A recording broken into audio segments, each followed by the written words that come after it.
guys, we got the Pilgrimage of Lorgar explained by an Australian. Let's go. Hey guys, Lorgar is often the most overlooked Primarch. He was physically the weakest, had the least amount of compliances during the Great Crusade, at least until he got spanked, and his greatest strength, his ability to make others listen to him, was used in direct violation of the Emperor's Imperial truth. However, Lorgar was also the first of the Primarchs to fall to chaos, and he was the one that made the decision to Of course he was. He was down bad. Bro was he was watching those you know, inappropriate videos. Of course he was down bad. Yo, of course he was, you know, it was bro, it was easy. As a matter of fact, bro, whenever the Chaos was handing out applications to, you know, join the crew, bro, he was the first one. He was the first one to put in this application, bro. Yo.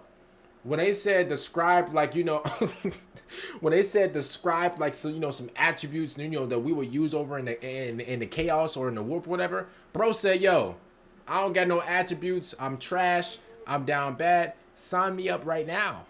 Off the Horus Heresy, so you could argue that he was the most impactful Primarch in the entire setting. Not to mention his fall to chaos and eventual fate was actually quite tragic, since he was the only traitor who actually believed in the cause and thought it would be good for humanity overall. Yo, respectfully, miss me with that. What do you mean you believed in the cause? Yo, Lorgar, please don't make me angry. Cause I'm not really like an angry type of dude, but please don't irritate me, bro. What do you mean you believed in a cause? What cause did you believe in whenever it came down to the Chaos? Because last time I checked, those boys was down bad. Last time I checked, bro, it's nothing but evil. Now, let's keep it real. It's Warhammer, so everybody's technically evil. But bro, the Chaos, bro, that's the worst of the worst. That's the nasty of the nasty. Bro, that's the abysmal of the abysmal. Bro, that's the freaky of the freaky. Bro, that's the crash out of all crash outs. Bro, everything now, like I said again, Warhammer is inherently evil. Everybody's down bad, you know, besides my goat Vulcan and also me.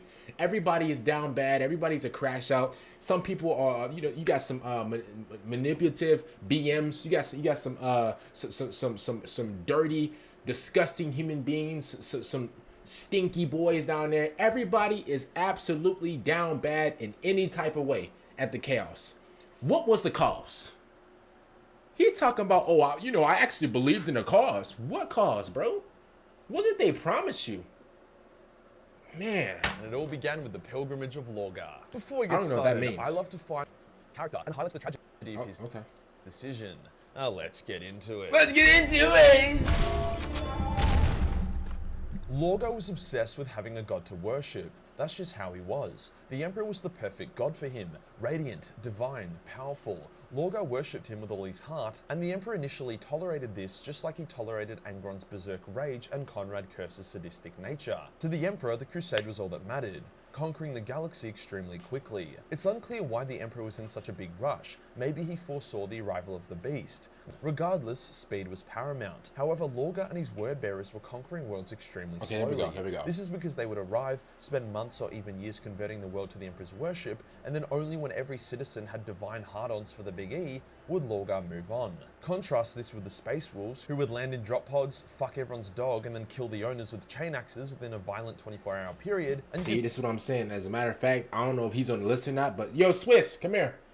I know. Yo, shout out to Majorkill. Now, I don't know if you guys know or not, but Majorkill, he's actually on the list twice.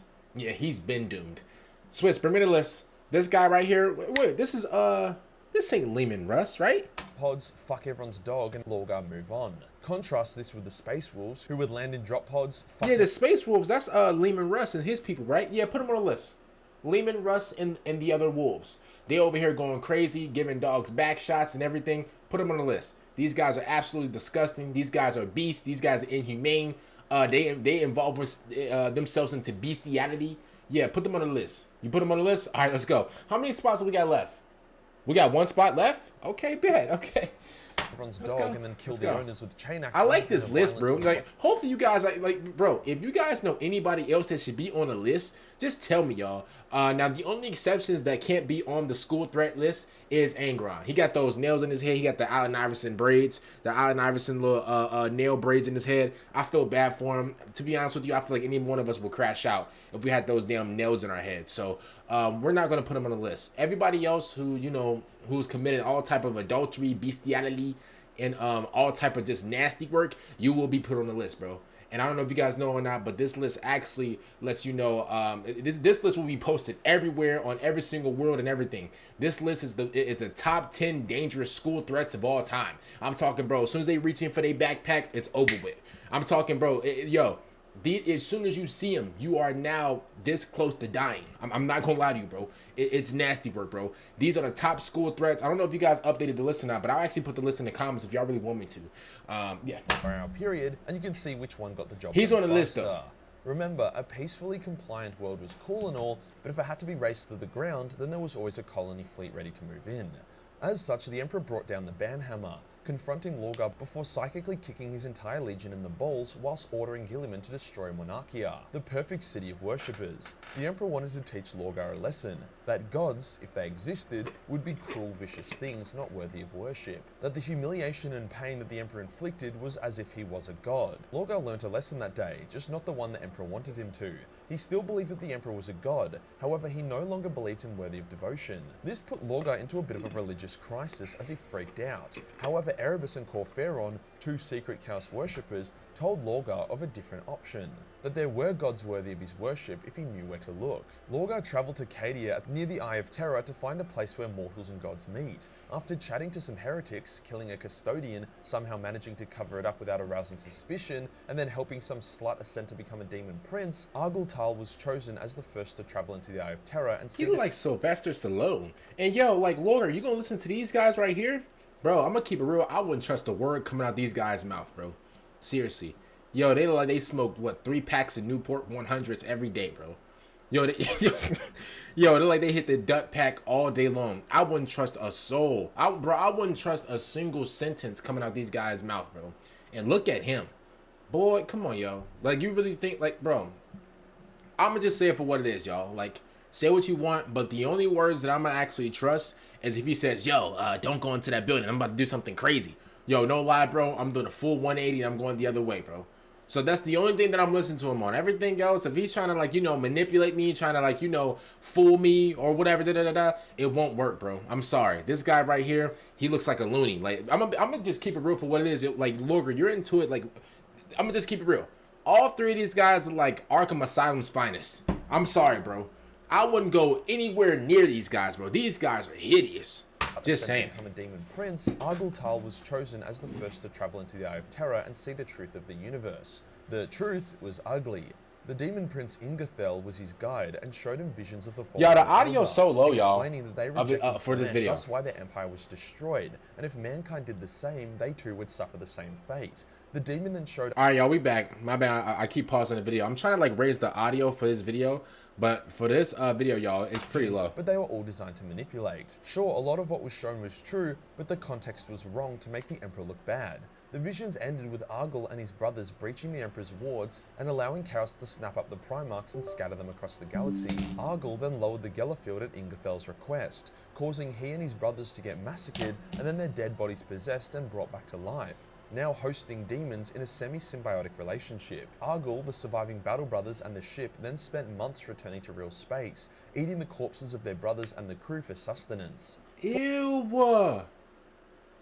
Yo, oh my goodness, yo. Imagine you get lit up like the 4th of July, bro, and then like a demon takes a hold of your body, and then like, bro, next thing you know, like, you know, you're seen eating, like you're seen eating like another person's booty or something like that, like another dead person's booty or leg or something, and all of a sudden like you on World Star eating somebody's booty. Like, man, like, you know how like upsetting that would be in like the afterlife. Yo, imagine I'm looking down. Oh no, I'm in Warhammer. Yo, so imagine like I'm looking up and I'm just seeing my body being used for just for freaky-ish, bro. You know how sad I would be? Man. For Lorgar, only seconds had passed. Argul told Lorgar that the primordial truth was a terrible thing, but it was the truth. Seeing this, Lorgar decided that he needed to see the truth for himself. Thus he travelled with Ingethel into the Eye of Terror. So began the pilgrimage of Lorgar. The overall experience was similar to Argyltal's, however it was a lot more elaborate and convincing, as whilst Argyll just needed to witness, Lorgar had to be convinced. They travelled across time and space via the warp, with Ingethel telling Lorgar of the many potential futures, most of which Lorgar ends up dead. It was revealed that there were many potential futures prior to the heresy where Lorgar would be killed by his brothers. One where his bad temper would result in him stabbing Sanguinius in the back, causing the other Primarchs to execute him, another where he tries to stop a fight between Russ and Magnus, getting killed in the crossfire, another where he tries to duel Corvus and gets annihilated, which actually does happen in the lore, twice. Ingethel also shows Lorgar a crashed craft world, which a wounded avatar of Cain crawls out of. To the avatar's credit... Dang, so like in every single like alternate in every single like alternate storyline, bro's a victim.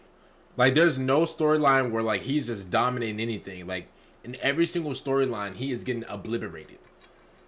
Man, if I'm him, bro, I'm gonna be honest with you, bro, Lorgar, I see why you crashed out. I see why you joined that team, bro. Because if every single storyline is saying that I'm gonna get the beats, if every single storyline is saying that, hey, like no matter what, like I'm going out absolutely sad, I'm just keep it real, bro. I'm trading places. Yo, I'm trading places, bro. Despite not being awoken correctly, being seriously injured, and then buried for centuries, he still manages to call Lorgar a fucking bitch and tries to fight him. Literally the Black Knight from Monty Python. Lorgar kills the Avatar, more as a mercy than anything else. Audio's so During the low, pilgrimage, bro. they even travel to Magnus in the future, just after the fall of Prospero, where Magnus sacrificed his left nut to Tzeentch to teleport to safety. Lorgar tries to speak with Magnus, but Magnus thinks it's another trick, since Tzeentch kept fucking with him for a laugh. Hence, Magnus tries to kill Lorgar, but Ingethel saves him at the cost of a lot of its life force. Throughout the... Yo, if you like Tzeentch, bro, I'm gonna keep it real. Something's wrong with you. I know you got all types of just nasty fetishes in your head. There's no way you like Tzeentch, y'all. Like, nah, I'm gonna keep it real. I'm too clean. I don't like none of the Chaos gods. The only god I like is Jesus. Everything else, bro, like, yo, I don't like Khorne. I don't like... Who else, yo? Nurgle, he stank. I don't like him. Slaanesh, he's a freakster. I'm not paying $8 for your OnlyFans. I don't like her. Tzeentch, bro, he manipulative, bro. Like he'll play with your head like a bitter BM. Like, bro, and Khorne, I'm not a crash out. I don't like none of those guys, bro, respectfully. At the end of the day, if you like any of those guys, bro, man, I already know your situation. I already know your situation, bro. I can already tell, what type of inappropriate videos you watch. Yeah, we know. The BDSM and what is it called? The with the gagging and the chains and the whips and stuff like that. Yeah, bro. I know what you be watching already. Haven't even met you. I know. Don't get mad at me. Don't dislike the video now. I know what type of videos you watch. It's just based off of what type of chaos guy you like.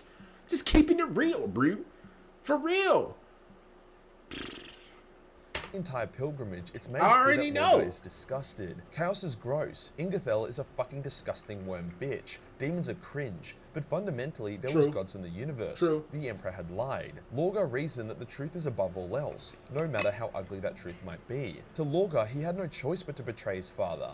The Emperor obviously knew the Imperial truth was a lie. However, if he lied long enough to build his Webway project and cut mankind off from the Warp's influence, then that lie would become true, as the Chaos Gods would fade to obscurity. The pilgrimage wraps up with Khorne having a laugh and throwing one of his greatest bloodthirsters at Lorgar as a test. This actually wasn't supposed to happen. The Chaos Gods had agreed to team up to corrupt Lorgar, and the pilgrimage was supposed to be the test, but Khorne went rogue and tried to kill him for the lols. Lorgar and the Bloodthirster fight. It's a vicious battle, with Lorgar very nearly dying. However, he is able to overcome the Bloodthirster and prove his worth to Khorne. Kairos Fateweaver then appears to Lorgar and tells him that if he goes to Calth and confronts Guilliman directly at the start of the Horus Heresy, he will kill Guilliman, but it would cost the traitors the war. This is because Lorgar being stuck at Calth would mean the Shadow Crusade wouldn't work, hence the Ruin Storm would not be born, hence the Loyalists would all easily reach Terra and then clap the traitors. Hence Kairos told Lorgar to send others to Calth and for him to instead focus on the Shadow Crusade. Lorgar saw a vision of him fighting Guilliman, Lorgar infused with psychic power. He was getting... he was getting straight belt to ass. Straight belt to ass. G-Thug was giving him the beats. Man, bro, left combo, right combo, uppercut, kicks. Bro, he got he got the Mortal Kombat treatment. Yo, he talking about something. He was having visions of him fighting G-Thug. Bro, this ain't Goku and Vegeta. Y'all not going tit for tat. Bro, he giving you straight belt to ab, bro. Straight up, bro. Straight up BTA, bro. For real. Guilliman battered but unbroken. As Lorgar prepares to destroy his brother, Guilliman smiles. Even in death, he would not break to a traitor like Lorgar. Oh, man. With this final message, the pilgrimage ended. Lorgar decided that yes, he would betray the Emperor and initiate the Horus Heresy. Mankind must know the truth at all costs. Lorgar also saw Argul Tal as the ultimate symbiosis of man and demon, two souls in one body, the whole greater than the sum of its parts. However, there was a fundamental issue here. Sure, Argul and his demon Rum got along pretty well, with them working well in combat together and even kind of becoming friends as time went on. However, Rum was progressively exerting more and more influence. Argul was also in near constant pain. The two souls did not comfortably fit into the one body. Eventually, Argul could no longer remove his helmet, and it seemed as if eventually he would permanently be shaped into the demonic form of Rum. Rum was also vicious. Dang, bro, imagine like permanently like having like that demon look. Oh man, I know you ugly. I know you ugly, bro. Sucks to suck. I mean, like, bro, like, what do you expect, bro? Like, bro, if you have like a demon soul inside of you, bro, and then like all of a sudden you can't get rid of that demon look, you know how sick I'll be, bro. Bro, you know like how upset I'll be. You know how like irritated I'll be, bro. Like everywhere I go, like the little kids, cause like, bro. Children, like, you know, they're like the epitome of like innocent. You know what I'm saying? So like, if a kid don't like you, it's over with. Now, here's the thing. Some kids, you know, it depends, like, you know, how you look or like how big you are, whatever. Some kids might get scared and run away. Bro, if a bunch of kids don't like you, because kids are just naturally, yes, kids can be mean, but at the same time, like, if a kid don't like you, bro, if children don't like you, bro, it's over with, bro. If I'm walking around with the demon face, bro, Mom, what's that? Like, bro, you know how upset I'll be? Yo, I'm gonna turn around, look at the kid, I'm gonna start screaming. Like, I'm gonna just scare the kid or something. Yo, you know how, like, you know how mad I'll be? Man, yo. Wasn't this articulate intelligence? I'll be sick to my stomach. For blood. So I wouldn't really call this a divine symbiosis of demon and man, more like just one of the less fucked up demonic possessions. Whilst during the pilgrimage, Lorgar was called the chosen son and Chaos's most important person, it was all just manipulation. It was like Chaos befriending the ugly chick to get closer to her hot friend. In this case, Horus was the hot friend and Lorgar was the ugly chick. Lorgar had been told what he wanted to hear, but in truth, Chaos didn't give a fuck about humanity or creating some kind of union with it. It wanted to use it for fun and then throw it away when it was used up. This is why Slaanesh... So you basically saying that Lorgar was like the third wheel. Y'all ever been in those situations where, like, let's say, for instance, right, I got a lot of men that watch me. Let's say, like, and again, shout out to all the beautiful, lovely ladies out there that watch me. But, like, bro, like, I'm pretty sure some men been in that situation to where you got that girl that you like, but then, like, her friend is really, not really protective, but her friend don't want her to date anybody because obviously she doesn't want her friend to be spending time with nobody else but her. And so whenever you do approach that girl, her friend tries to step in and tries to, like, you know, block off whatever, but then her friend kind of likes you, so y'all go along with it. And then, you know, next thing you know, you guys are on a date and her friend is with you guys on a date because she can't leave her friend at the house because they're like BFFs or whatever. And it's just you and the girl, and then it's her friend. It's kind of like a third wheel situation. It's pretty awkward, I'm gonna be honest with you. Happy to have Fulgrim possessed. I know. Why Horus was a walking chaos meat suit by the end. And I'm gonna keep it real, y'all. Bro, I ate 2 big donuts. I drank some Mountain Dew, and I just ate some Doritos and hot Cheetos. My diet right now, and I ate all this for breakfast. Now, I'm young, so I could easily burn this off by just breathing. But I'm gonna just say this for what it is, y'all. Man, my stomach going through it right now, y'all. I might have to use the bathroom after I'm done, bro. Man, that Mountain Dew eating through me right now, bro. Almost every Seriously. single traitor Primarch Yo. turned into a demon against their will. If Chaos actually cared, Woo! it would have applied Lorgar's lessons to all of its possessions and actions. Instead, it just presented itself in a very specific way to Lorgar to corrupt him. This is further proven when Lorgar tried to lead a coup against Horus, as he saw that Horus was not interpreting Chaos properly or at least how Lorgar saw it as proper. He ensnared Fulgrim to his will, had his wordbearers prepare a trap, and was ready to kill Horus. But in truth, the Chaos Gods had not abandoned Horus. They didn't give a fuck about Lorgar, and they wanted to see him humiliated, just like how he was humiliated at Monarchia by the Emperor. Oh, castaway. We are castaway. Like, bro, Lorgar was legit a castaway, yo. They legit shoved him to the side, bro. Oh man, yo, like yo, the Chaos legit, like the Chaos word bearers, they legit like gave Lorgar the Adrian Peterson stiff arm. They legit just shoved him out the way and was like, yo, Horus, like, bro, you're the one that we need to glaze, so let's glaze you. Yo, Lorgar, he's not talking about nothing, bro. Get up out of here. Man, I feel so bad for Lorgar. Now, yes, I started off the video roasting him, whatever, but in this situation, bro, I do feel bad because he kind of played like the backseat role, kind of a lot. I'm gonna keep it real. Like, I never seen him as like the driver, if that makes sense. But sometimes, you know, you need to play that, you know, like the backseat role. You know, sometimes you need to play that role, you know, and I'm talking about real life right now, y'all. Sometimes you need to play that backseat role, y'all, you know, with God. Yeah, I just got deep with y'all. Whenever it really comes down to it, bro, like, maybe you don't need to be in the driver's seat. Maybe you just need to be in the passenger seat every once in a while, you know, and let God, redirect your life. Maybe you don't have to be ripping and running and driving to this girl's house, to this girl's house, to this girl's house, and then going to this party and going to this party. Maybe you just need to be driving to that Bible study. Maybe you need to be ripping and running through your Bible. Maybe you just need to take the back seat and just let God control everything. That's what I'm starting to do. I didn't mean to get all deep, but I just thought I said, you know. Horus was forewarned of the trap and beat the shit out of Lorgar instead, might as well try it out, banishing him from the heresy and taking thousands of his warriors under his command. Since then, we have barely seen Lorgar, with the main instance of his reappearance being when Corvus manifested as a crow demon and kicked his ass. Since then, he has simply meditated in his tower for 10,000 years, leaving the— Man, bro been meditating losses for 10,000 years. You know how sick I'll be? Man. Wordbearers to be ruled by Corpheron and Erebus, two men he despises. Sure, he did get the gift of ascension to Demon Prince, however it seemed more like a pity thing. Like, good work, you fulfilled your purpose. Here's your lollipop, now fuck off. It's unclear why Lorgar has been gone for so long. Maybe he's lamenting his decision to start the heresy now that he knows— Bro, if I'm Lorgar, bro, like, I'm taking my time to rebuild, bro. Like, I would legit just go on a whole rebuilding sesh. And just boss myself up, and then I'll come back and just start terrorizing stuff like Roman Reigns in the WWE.